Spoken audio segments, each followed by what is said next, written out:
সকলোকে নমস্কাৰ পোনপ্ৰথমতে আমাৰ এই চেনেললৈ আপোনালোক সকলোকে স্বাগতম জনাইছো আজি আমি অসম পুলিচৰ যি ভ্যাকেন্সিজ আছে সেই ভ্যাকেন্সি এডভাৰটাইজমেন্টৰ ওপৰত আলোচনা কৰিম আৰু অসম পুলিচৰ আৰু কি ভ্যাকেন্সি আৰু ক'ত কিমান পদ খোলা দিব তাৰ ওপৰত বিশেষকৈ আলোচনা কৰিম আমি পোনপ্ৰথমতে যদি ভ্যাকেন্সি ডিটেইলছলৈকে হয় আপোনালোকে জানে যে 12 তাৰিখে বহুখিনি পদ কি কৰা হৈছিল আপডেটছনছ দিয়া হৈছিল অসম পুলিচৰ এছএলপিআৰবি তৰফৰ পৰা য'ত নেকি সাব ইন্সপেক্টৰৰ পদ আছিল ইউবি তাৰ পিছত সাব ইন্সপেক্টৰ কনষ্টেবল এবি আছিল ড্ৰাইভাৰ কনষ্টেবল আছিল সফাই কৰ্মচাৰী আছিল যদি আমি এখিনি সামাৰাইজ কৰিব যাবা সামাৰাইজ কৰি পিনে যদি আমি চাও তেনেহলে এটো এটা পাও যে যেটো আপোনালোকে এসআই ইউবি আছিল আমি সকলোৱে জানো যে আপোনালোকৰ 48 ভ্যাকেন্সি আহিছিল ঠিক তেনেদৰে অন্যান্য ধৰা হল যেনেকুৱা ধৰা হল আপোনালোকৰ এসআই এপিআৰ ওকে ধৰি আৰু এপেনে station master assistant jailer SI UB constable AB commando driver constable এনেকে 127 14 20 পোষ্ট হ্যান্ডিম্যান 3টা পোষ্ট ড্ৰাইভাৰ 90টা পোষ্ট এনেকে আদি কৰি প্ৰায় এবিইউবিৰ প্ৰথম দিনা ভ্যাকেন্সি খোলা দিছিল এবিইউবিৰ 5 তাৰিখে ভ্যাকেন্সি খোলা দিছিল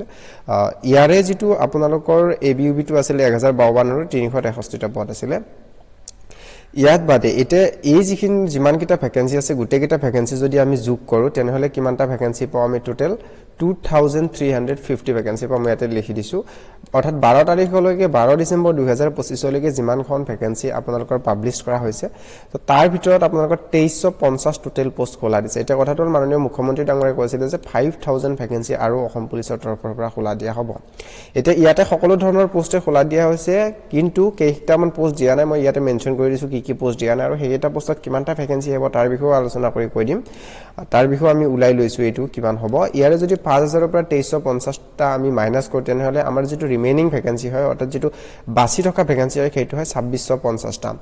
অৰ্থাৎ 2650 টা ভ্যাকেন্সি আৰু আহিব বাকি আছে আমাৰ মাননীয় মুখ্যমন্ত্ৰী ডাঙৰীয়াৰ ভাষণ মতে তো গটিকে আপোনালোকৰ যদি আমি এক্সপেক্টেড ভ্যাকেন্সি আমি চাবলৈ যাও ফৰেষ্ট গাৰ্ড হক এপিআৰ আৰু fire and service and commando এইগিটা মেইন পোষ্ট আছে যিগিটাত নেকি খোলা দিব বাকি আছে বাকি সফাই কৰ্মচাৰী ডিসপেচ ৰাইডাৰ এইবিলাকটো সকলো খোলা দিয়াই হল যেনে এডভাৰটাইজমেন্ট কৰ্মচাৰী ইন আসাম পুলিচ 3 পোষ্ট কৰ্মচাৰী in Assam commando battalion 5 post of সফাই কৰ্মচাৰী in fire and emergency service এইখিনি দিয়া হৈছে আৰু তাৰে সমান্তৰালকৈ 1052 পোষ্ট ইউবিৰ কাৰণে আৰু 663টা পোষ্ট কনষ্টেবল এবিৰ কাৰণে দিয়া হৈছে এতিয়া আমাৰ যেটো বহু ক্যান্ডিডেটছে ফৰেষ্ট গাৰ্ড আৰু কমান্ডোত বিশেষকৈ অপেক্ষা কৰি আছে তো আপোনালোকৰ কমান্ডোত যিখিনি পদ আছে সেই ভালেখিনি পদ আপোনালোকে দেখিবলৈ পাব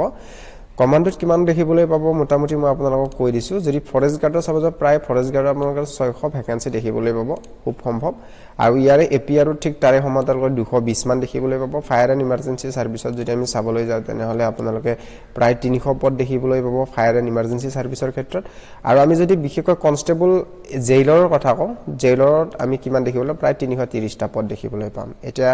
আমাৰ যেটো বাকি যেটো কমান্ডো ব্যাটালিয়নত আছে তাত আমি মোটামুটি 1200 টা পোষ্ট দেখিবলৈ পাম বা 1200 বা তাতকৈ অলপ বেছি পোষ্ট দেখিবলৈ পাম গতিকে আপোনালোকে যি সকলে কমান্ডোৰ কাৰণে প্ৰিপাৰেচন কৰি আছে তেখেতসকলে খুব ভালদৰে প্ৰিপাৰেচন কৰি থাকক আৰু ইমানটা ভ্যাকেন্সি আপোনালোকৰ নিশ্চয়কৈ আহিব কিয়নো যেহেতু 2650 টা পদ এতিয়াও খালি আছে 2350 টা অৰ্থাৎ মাননীয় মুখ্যমন্ত্ৰী যিমান ভ্যাকেন্সি খোলা দিম বুলি কৈছিল তাৰে আধাতকৈও কম দিয়া হৈছে প্ৰায় 300 পোষ্ট তো গটিকে আপোনালোকৰ যেটো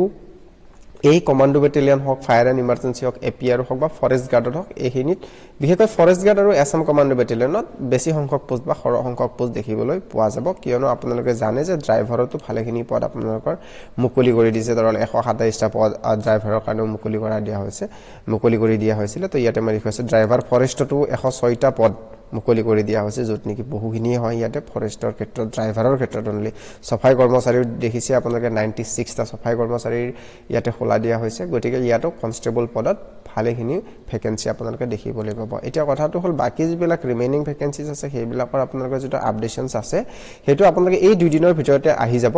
আপোনালোকে নিশ্চিন্ত হৈ থাকক কিয়নো আৰু অহাকালিৰ পৰা আপোনালোকৰ এপ্লিকেশন ষ্টাৰ্ট হ'ব 16 তাৰিখৰ পৰা বাকি কমান্ডো হক আৰু এইখিনি হক যেহেতু অলপ ভ্যাকেন্সিটো কাউন্টিং কৰিবলৈ অলপ সময়ৰ প্ৰয়োজন হয় ডিপাৰ্টমেন্টকো গতিকে তেখেতসকলে যিমান পাৰে যাতে ভ্যাকেন্সি ৰৈ না যায় কমান্ডো ব্যাটালিয়ন কমান্ডোত হক ফৰেষ্ট গাৰ্ড হক এপিআৰ হক fire and emergency service including তো গতিকে আপোনালোকে তাত ভালেখিনি পোষ্ট আশা কৰিব পাৰে অৰ্থাৎ ভালেখিনি পোষ্ট মানে আপোনালোকৰ 2650 টা পোষ্ট গুটেখিনি মিলি আহিব যত নেকি কমান্ডো ব্যাটালিয়নত সৰ্বাধিক আপোনালোকৰ ভ্যাকেন্সিজ দেখিবলৈ পোৱা যাব তো ভিডিওটো দেখিনে আছিল যদি ভিডিও চাই ভাল পালে তেনেহলে আপোনালোকে সেই সকল বন্ধু-বান্ধৱীলৈ শ্বেয়াৰ কৰি দিব যি সকলে এপ্লাই কৰিব ৰৈ আছে আৰু যি সকলে বৰ্তমানো